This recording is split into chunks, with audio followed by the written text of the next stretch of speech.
Now, the African nation of Burundi is reeling from the devastating impact of widespread flooding and torrential rains. As many as about 100,000 people have been displaced so far, and the United Nations has appealed for financial aid for the displaced people in the flood-battered regions. The rising water levels have been causing a lot of flooding and landslides. For over a week now in East Africa, at least about 58 people have been killed in Tanzania in the first half of April, and 13 people have been killed in Kenya. According to the United Nations, Burundi is one of the most vulnerable nations amongst the top 20 East African nations that are experiencing the worst impact of climate change. Scientists are attributing the extreme weather pattern to El Nino.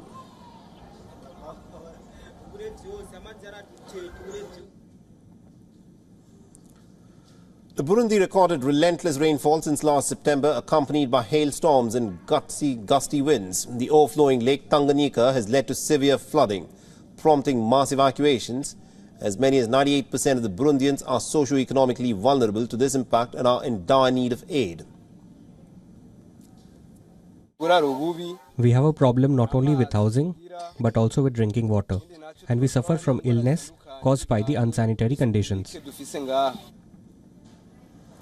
Settled just southeast of Burundi's capital, Bujumbura, the community of Kibenga has been hit the hardest by the natural calamity. In the northeastern shore of Lake Tanganyika, dozens of neighborhoods were flooded.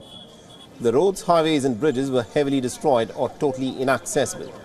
Thousands of homes as well as hospitals were abandoned after the water levels in Africa's second largest lake reached the dangerous mark of 77.04 meters, just 36 centimeters shy of the 1964 record. Some families spent several hours wading through knee-deep waters, while others resorted to erecting sandbanks to block the flood waters from entering into their homes. But the water nevertheless got through, and the civil society groups called on the government to declare the state of emergency.